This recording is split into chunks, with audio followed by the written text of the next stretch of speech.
So here we are back again in the CannaStembus, day 6, the first interview of today. We are in lovely Groningen in the north of the country. We have in the bus with us Max Schreder van CanAdelaar. Welcome. Thank you very much for having me. And thank you especially for coming all the way to Groningen, because of course we planned to interview you when we were in Hellevoetsluis with the CannaStembus, but you were on holiday then, so an extra special thank you for coming here to Groningen today. Yeah, very worthwhile. So, you are the CEO of CanAdelaar, which is like the biggest licensed grower in the wheat experiment. And you are the only producer that only grows in greenhouse and not in indoor facility. Why is this? Well, we think the growing in a glasshouse is the most sustainable way, because we are using lot less energy than any other way of producing, so we are putting much less CO2 into the air per kilogram of wheat produced. So that's the reason why we are doing it. And we think nobody would grow tomatoes in the indoor facility. So, and we think cannabis should be seen as a normal plant, and it is a God-given normal plant. So grow it like a normal plant. Mm-hmm. So just use the sun mainly, because you also have some additional lighting, I think. Huh? Yes, unfortunately in the Netherlands you would still need a bit of extra lighting like you do in tomatoes or chili peppers. So yes, we have, but we make the most of the sun we are getting. So it's really a smart system steering it, and only when there's not enough sun we would use additional electric lighting. Mm-hmm. Was it hard to find a location for the grow facility back when you started? Well, that depends how to define difficult. Yes, we had to look at a lot of locations, and it all depends on what you are looking for. For cannabis is rather special, so we were looking for a location that's from a security standpoint out good, and then also from that we don't have too many neighbors, and also size-wise, and also what was already there has to fit into the way we are growing. Mm-hmm. Because the greenhouse that you used, it was already there, and I think it was used for tomatoes, eh? Absolutely correct. Yes, it was used for tomatoes, although it's only the outer structure that is still intact. The rest was completely changed and renovated, and of course adjusted to cannabis. Mm-hmm. What would you say are some of the main lessons that you've learned up till now in the experiment, setting up the facility, the whole journey up till now? What would be the main lessons learned? Don't underestimate how smelly you are and how much the neighbors are concerned about the smell. Uh-huh. So that is of course a lesson we learned the hard way, and I think we fixed it by now, and we should have taken it more serious in the beginning. That was the main lesson learned.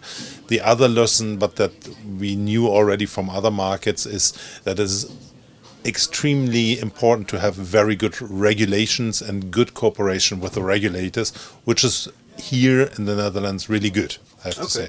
Yeah. This is interesting, because what I know certainly from a lot of coffee shop owners is that there used to be at least a lot of distrust from especially, like, say, national government towards the cannabis industry, but your experience as one of the licensed producers is different. Well, still, you have to look at it as on federal level, the cannabis weed is still illegal by law. So we are producing an illegal substance under this weed.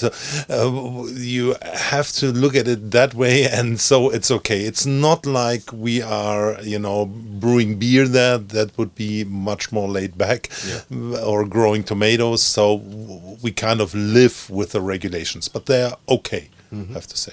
Because CanAdelaar does not only have the facility here in the Netherlands, but also in Austria, I think. Yes, in Austria and in Canada as well, where we are producing for the medical market and the recreational market. And in Austria we are producing predominantly CBD flowers, so low THC for various things, smoking products, but also for extraction. Okay, but there is like experience with growing cannabis on a, like, say, large scale. Oh yes, yes, there is, and also with regulators. So yeah, so that can also be useful, I imagine. Yeah, absolutely. Well, and it's of course I could take a very strong stance against regulations as you would normally do, but again, a balanced view is what I would think is the fairest point. Yeah, you could argue that after so many years where there is just prohibition, yeah, you can be happy to have a system, and maybe hope for the future for it to be more, say, lenient or less stringent. So. Yeah, 100%. I'm 100% against prohibition. I have to be very, very clear. The reason is it does not work. It's a simple thing. It does not work. I mean, nobody, and I see no government until now in Europe which has saying we don't want legalization, but we have something else which is better, and we have a better form of prohibition. Nobody's coming up with that. So I think it's rather, let me say, intelligent to look for other options than just saying no. And that would say yes. Let the consumer make an informed choice. Yeah. One thing I'm curious about, I also asked it to the main grower of Linsboer, who we had in the bus earlier this week, is how do you choose the varieties that you grow at CanAdelaar? How does the procedure sort of work? We try to listen to the shops and also to the consumers.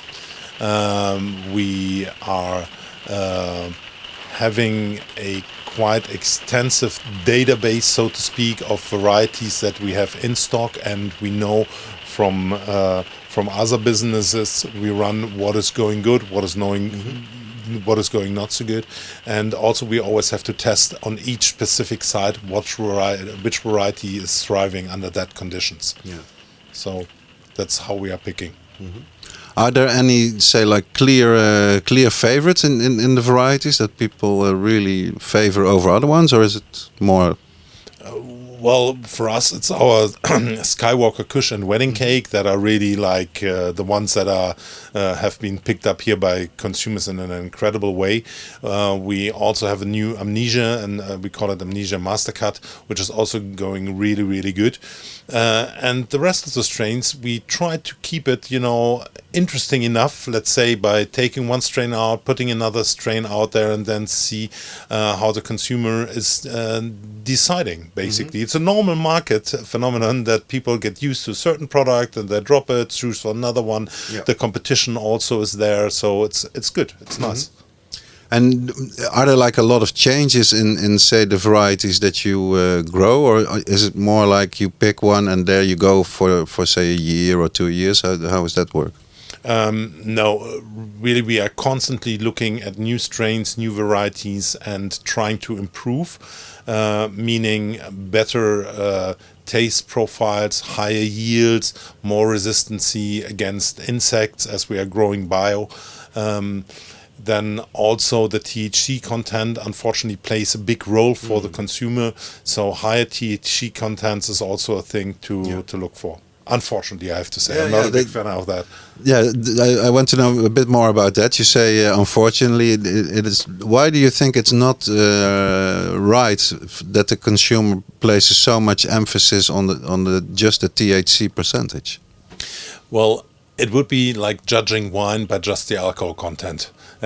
Nobody does that. Picks up a bottle of red wine and says, "Oh, that got 15%, must be a pretty good one." Nobody does that, and it's just so unjust towards the product, the flowers, where we're taking so much effort in. And when you see how many different tastes there are, and just from the effect side, the THC is not. It's alone would not get you high or stoned. The easy proof is when you take dronabinol, which is pure THC, you will not develop any high after 2 weeks of heavy doses when you're a patient for medication. So it's always that combination. So it does not tell anything really about for the consumer. So it's that's the reason why I'm saying, unfortunately, the THC content has become such a big thing. So would you even say it's better not to put it on the package and say, for instance, put the terpene profile on the package?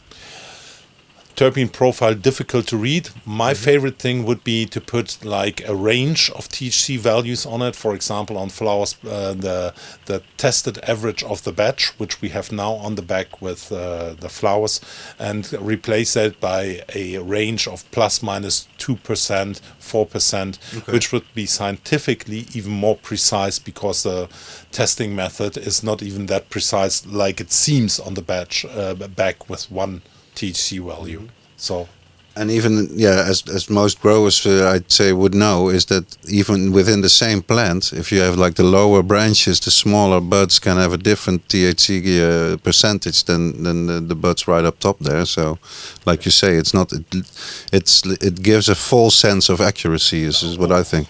Oh, 100%. You are 100% correct.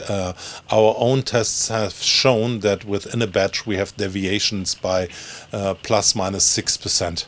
Wow. So it's massive. It is massive, the differences. Because I do think that people when they see like 21% THC, really really nice, but then like you say, it can be 15. 100%, and it could be even also much higher. So a range would be scientifically more precise and would tell the consumer more.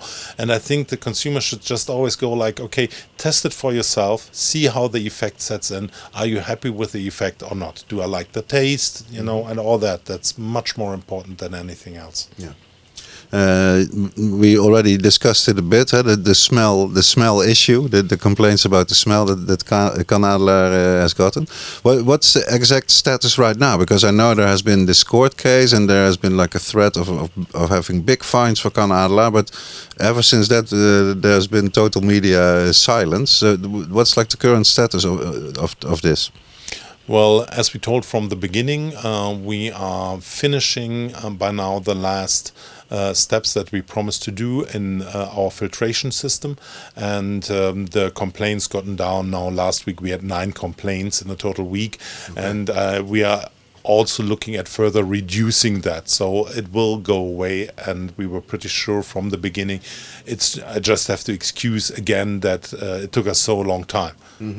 And of course a lot of money, but we are happy to spend that. Yeah, because I visited the facility in August, and I was indeed impressed with rows and rows of carbon filters to lessen the smell. But I can imagine it must be a bit of a paradox, because of course, if your plants smell, then you're doing a good job growing them, 100%. That's what I'm always saying is, please, we must not reduce the smell of the plants. In fact, we are looking at increasing it and doing, because it's then a better product. Yeah. And then it's just a question of good filtering and right. The other sort of bad PR that I have to get into, because people they know about it, the people that follow the wheat experiment. 2 break-ins. One was a while ago. One was more recent. I saw on nu.nl and even other news outlets that the total stock of CanAdelaar had been stolen, and exactly because I have visited the facility, I knew for sure that this cannot be true. You cannot get that into one, van like that. Can you tell us a bit? Comment first on that estimate, that everything that you had was stolen. The thing here is, the police put out a very brief statement, and that statement was correct, but it was not sufficiently precise. Let me put it that way. And one media outlet took it up and read it like everything is gone. And as you have rightly said, this is it would have taken much more than what we've seen here. Further than that, I cannot comment on it, as the investigations are still ongoing. And I just want to make clear that until now, every single one who tried to burglar us has been caught. So I think it's the worst idea in the world to come to our place and try to steal stuff. It's really, it's just not smart. There's cameras everywhere, and Yeah, we have multiple electronic measures to detect, protect. Usually, we even detect people when they're just approaching the fence. So it makes absolutely no sense. Yeah. There are way more easy things to steal money. Okay. Yeah, it is what we call in Dutch koffiedik question. What do you think the Dutch cannabis industry will look like in 10 years, 2035? As always, predictions are very, very difficult, especially when they are reaching into the future. I think we seeing that dance of legalization, 2 steps ahead, 1 step back, 3 steps ahead, 4 steps back, and it's always that. But the overall movement is in the right direction, meaning everybody understands prohibition does not work. We have to find other ways, or even the tolerance policy, to be honest, has come to certain degree to an end. There has to be a clearer and, let me say, more rational way to it, and that will lead ultimately to legalization in one form or the other. Is it in the form that we see now in the weed experiment? Maybe not. Maybe it's a different form or shape or whatsoever, but the ultimate direction, and this is a good thing, will be legalization. Yeah. Another question I'm thinking of, you are German, of course. Germany is legalizing, but no Fachgeschäfte, so no commercial shops. How big is the chance that you will move back to Germany when you get a job there for recreational industry? Unfortunately, nobody listened when I was saying, please look at the Netherlands. They have set up a really, really smart thing. It's called Weed Experiment. I'll explain you all the details of it. And nobody wanted to listen. I don't know why that is, that people think that in Germany, the Dutch drugs policy failed, because it's not. You have 20% people dying of hard drugs in your country compared to the total number of inhabitants. So the drugs policy in the Netherlands is by far more successful than Germany. And I don't see a big chance that in Germany we are seeing fast moves into legalization. At the moment is more like 2 steps back with our new government, and that we would see changes there, especially in the medical system. But not so much recreational. No, not at all. Not at all. Not unfortunately not. Unfortunately not. We hope that the new members of parliament that will be chosen on Wednesday will also watch some of these interviews. If you could give them some advice, these new members of parliament, about cannabis policy, about the weed experiment, what would you say to them? I would say listen to all stakeholders, meaning do not only listen to police, do not only listen to doctors, also listen to people that like to consume cannabis, listen to people who are selling cannabis in coffee shops, listen to current producers. There's a wide variety of it, and then make yourself an informed decision. And ultimately always look at the bigger picture, seeing how successful has prohibition been. And then the answer is pretty clear, not very successful, so look for a different way. Very clear. Thank you very much, Max, for coming on the CannaStembus. Yeah, thank you very much, and all the best for your whole enterprise here, and that the people are choosing a good party, and I'm very, very optimistic that will be a good outcome for the election. It's certainly exciting to see what will happen with the end result of the election. 100%.